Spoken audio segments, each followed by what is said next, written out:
Andim ir skaists hobijs. Bet jautājums, kā ir ar tiem hobijiem ģimenes dzīvē? Vai ir partnerim jāatbalsta otrs partners? Un jāļauj viņam izpausties, lai arī kāds viņš būtu. Kāds skaisti. Kā tad Aķi domā? Nu, bet, protams, jo tad par kādu harmoniju var runāt, ja neatbalsta otru cilvēku. Nu jā. Tu taču gribēsi darīt kaut kādā brīdī savas lietiņas. Nu, un kā tu viņus varēsi padarīt, ja es tevi neatbalstīšu un nepalīdzēšu tev atrast laiku, kad to tām varētu nodarboties? Jā. Nebūs patīkami, tas būs slāpējoši, smacējoši, nu. Jo tā ir lietiņa, ko tev patīk darīt, kas ir tavs brīdis, kad tu ar sevi esi, kad tu meditē, kad viss, kas ir pa dienu noticis, tev šajā brīdī tu to visu pārcelā un aizmirst un dodies tālāk, sakārtojies. Vai ne tā ir rītdiena, kas atnāk, vai nu vēl kas, bet idejiski tev ir laiks sev. Jo tas hobijs jau īstenībā ir laiks sev. Tu taču neesi cita cilvēka īpašums. Kā tu vari liekt tam cilvēkam, tam otram cilvēkam nodarboties ar to, kas viņam patīk? Nevar jau tā privatizēt. Un ar ko tu nodarbojies? Kas tas ir? Uz doto brīdi es krāsoju miniatūras figūriņas priekš Dungeons and Dragons, jo rītdien es uzstājos Winterconā kā spēles vadītājs. Un mans uzdevums, protams, to neprasīja, bet tas bija mans uzstādījums, ko es gribēju īstenot, ir saviem spēlētājiem uztaisīt skaistas šādas te figūriņas. Un viņiem attiecīgi būs arī spēles ietveros pretinieki, kas ir kur arī šeit smuki redzami. Te vēl ir ko darīt, bet tie pretinieki it kā visi ir smuki apkrāsot, jā. Jā. Kur tev radās tāda ideja, ar kaut ko tādu nodarboties? Vai interese? Kā viņi tā tev? Es par Dungeons and Dragons biju dzirdējis jau sen, bet kaut kā manā aplī nebija cilvēku, kas ar to nodarbojās, līdz ar to vairāk par dzirdējis es arī neko nebiju. Līdz brīdim, ka man viens bērnības draugs iedāvāja uzspēlēt. Mēs uzspēlējām, tad no sākuma es kā spēlētājs biju, un tad kādā no reizēm, zinot to, ka man ir talants vadīt pasākumus un vispār radošais nav svešs, man piedāvāja spēli arī novadīt. Nu, un tā nu sanāca, ka to spēli es novadīju ļoti superīgi, visiem patika, man pašam patika. Un tad es kļuvu arī par saucamo Dungeon Master, jeb spēļu vadītāju. Nu, un tad, protams, viens no procesiem šī te spēļu vadītāja tajā dzīvē ir plānot, kā tad tā spēle notiks ar tiem spēlētājiem, kas tur būs, kur viņi ies, ko viņi darīs.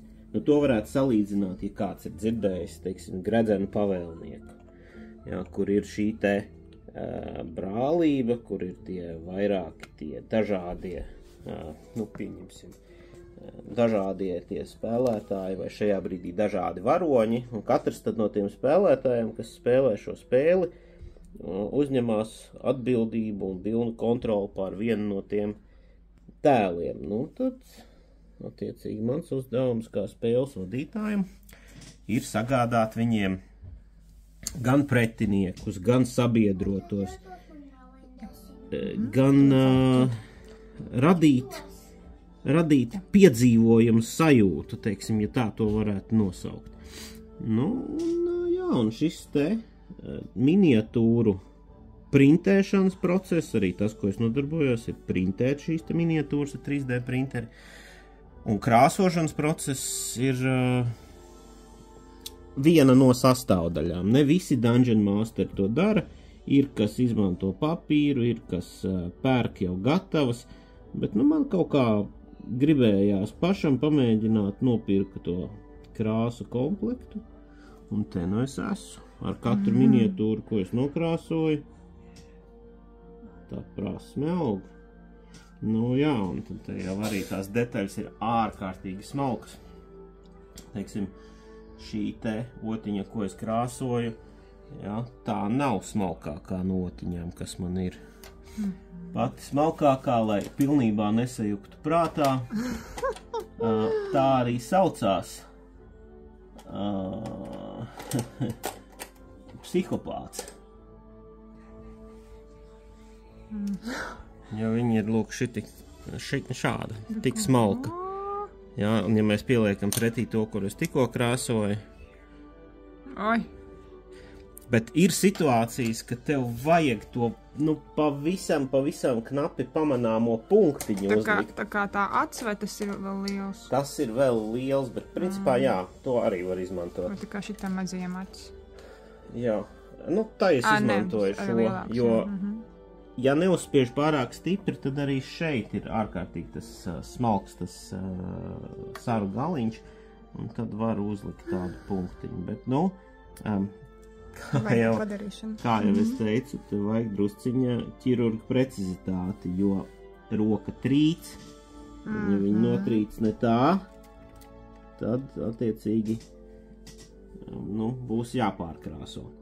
Un man te arī ir bijušas reizes, kad es taisos krāsot, un es skatos, ka, nu, nevar.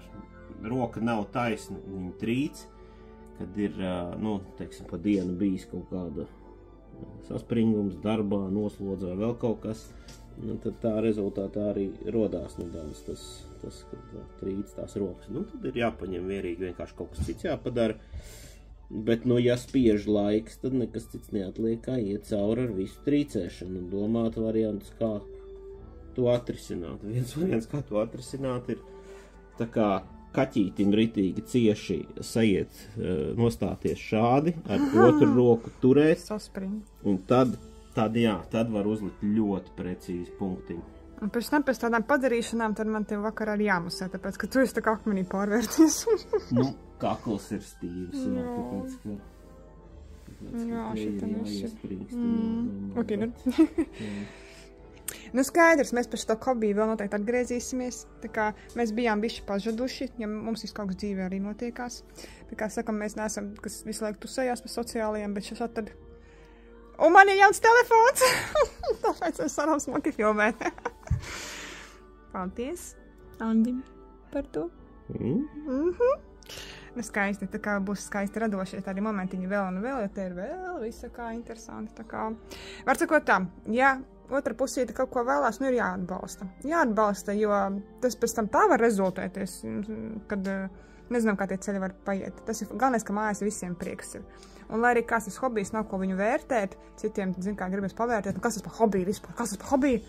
Bet šitas, nu kā, nu, lai arī kas tas būtu, galvenais, ka ir prieks un ir iedvesma un ir aizraušanās tāda, aizrautība pozitīvajā ziņā.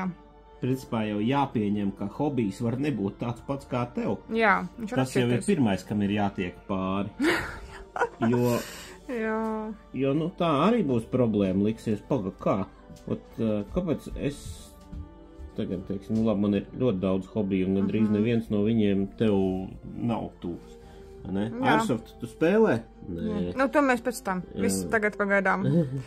Visu klāstu neizklāsīsim, jā. Šoreiz pat mazais ieskats Dungeons & Dragons un miniatūru figūriņu krāsošanā. Tā kā, stay tuned, jā? Turpinām, sakos.